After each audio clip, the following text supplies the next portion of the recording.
අද අපි හදන්න යන්නේ ඉන්දියාවේ ඉතා රසවත් කෑමක් වන පකෝරා. මේක කන්න වෙනම චට්නියක් හදනවා. ඒ චට්නිය එකේ නම මිංචි චට්නි.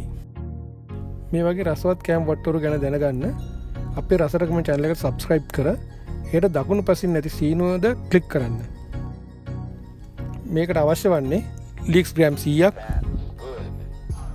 ගෝවා ග්‍රෑම් 100ක්, කැරට් ග්‍රෑම් 100ක්, අර්තාපල් ග්‍රෑම් 100ක්, ලූණු ග්‍රෑම් 100ක්, කඩලපිටි ග්‍රෑම් 250ක්, කෝන් ෆ්ලවර් ග්‍රෑම් 75ක්, සූදුරු මේස හැඳි 2ක්, මිරිස් කුඩු තේ හැඳි 2ක්, කෑලි මිරිස් තේ හැඳි 3ක්, ලුණු අවශ්‍ය ප්‍රමාණයට. මේ හැම එළවලුවක්ම පුළුවන් තරම් හීනියට, ඒකට කියන්නේ ජූලියන් කියලා. ජූලියන් විදිහට අපි පුළුවන් තරම් හීනියට කපා ගත්තාම තමයි මේක හොඳට බදින්න පුළුවන්. ඒ කියන්නේ පුළුවන් තරම් අපි හීනියට මේ මම පෙන්නන විදිහට හීනියටම කපා ගන්න.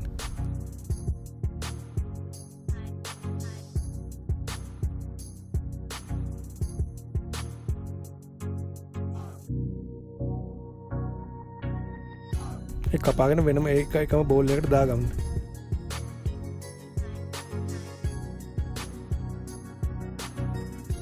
ලුණුත් මේ විදිහට අයින් කරලා පුළුවන් තරම් හීනියටම කපා ගන්න ඕනේ.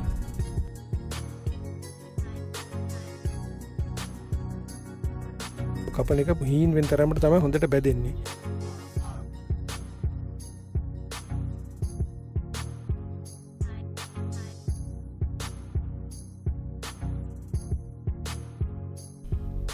ගොවත් මේ වගේ හීනියටම කපන්න.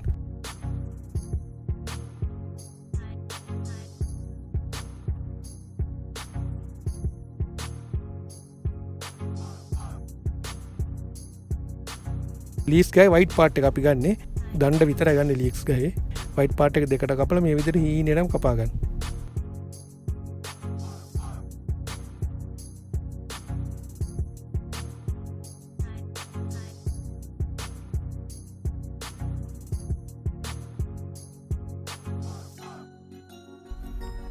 කැරට්ත් පුළුවන් තරම් හීනියට මේ විදිහටම කපන්න.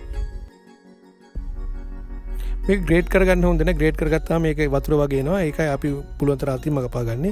ග්‍රේට් කරාම අර වතුර ගතිය වැඩි වෙන හින්දා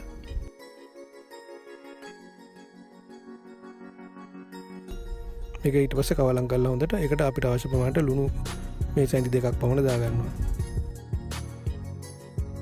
ළඟට කෑලි මිරිස් ටීස්පූන් 2ක් දැම්මා.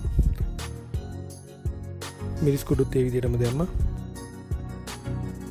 සූදුරුත් මේ සැඳි 2ක් දා ගන්න ඕනේ. ඒක මේ සැඳි මේ විදිහට හොඳට කවලම් කරලා ඊට පස්සේ කෝන් ෆ්ලවර් දා ගන්නවා.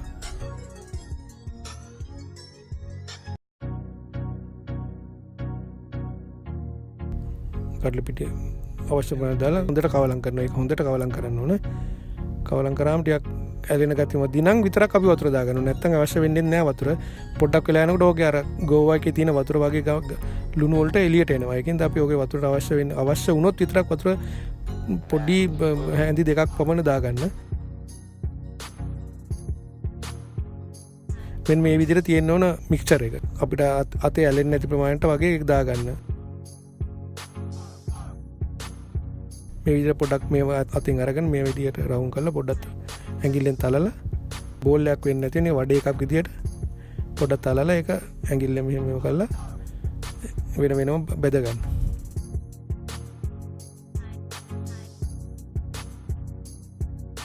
මේක පුළුවන් තරම් අඩු ගින්දරෙන් බෙද ගන්න ඕනේ. එක පාට වැඩි ගින්දරේ තිබුණොත් මේක එක පාට කළු වෙනවා.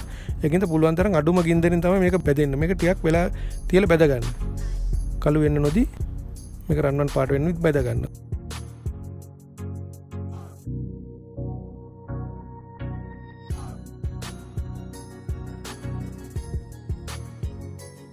දැන් අපි පකෝරා එක හැදුවා.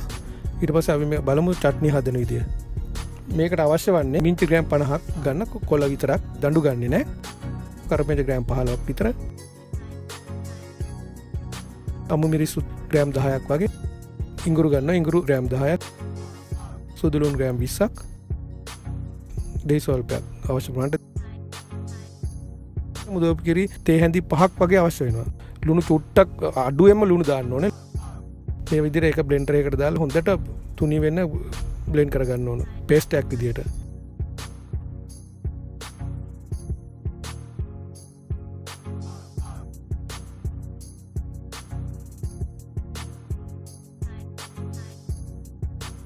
වතුර නොදා ඉස්සෙල්ලා මික්ස් කරගන්න. මික්ස් වෙන්නේ නැත්නම් විතරක් වතුර පොඩ්ඩක් මේසෙන් දෙයක් විතර දාගන්න.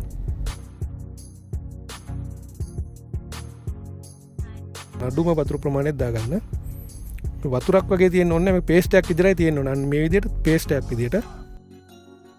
ඊට පස්සේ අපි මේකට දානවා මුදෝපු කිරි. මුදෝපු කිරි මේ සැඳි 5ක් විතර දාගන්න. ඊට පස්සේ ඒකට දේශ වර්පයක් දාගන්න. ඊට පස්සේ ඒක හොඳට මික්ස් කරන්න.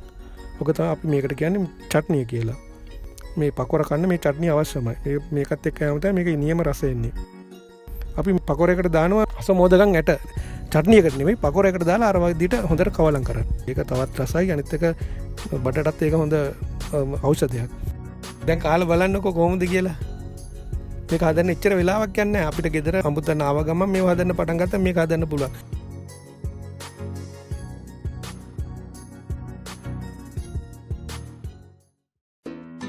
මේ වීඩියෝ එකෙන් අලුත් දෙයක් දැනගත්තා නම් තව අයටත් බලන්න ෂෙයා කරන්න. මේකේ රෙසිපි එක ඩිස්ක්‍රිප්ෂන් එකෙන් බලන්නත් අමතක කරන්න එපා. ආයෙත් පොඩි වියදමකින් ගෙදරදිම රසට ගුණට කන්න අපේ රසට කමු channel එක subscribe කරන්න. බොහොම ස්තුතියි.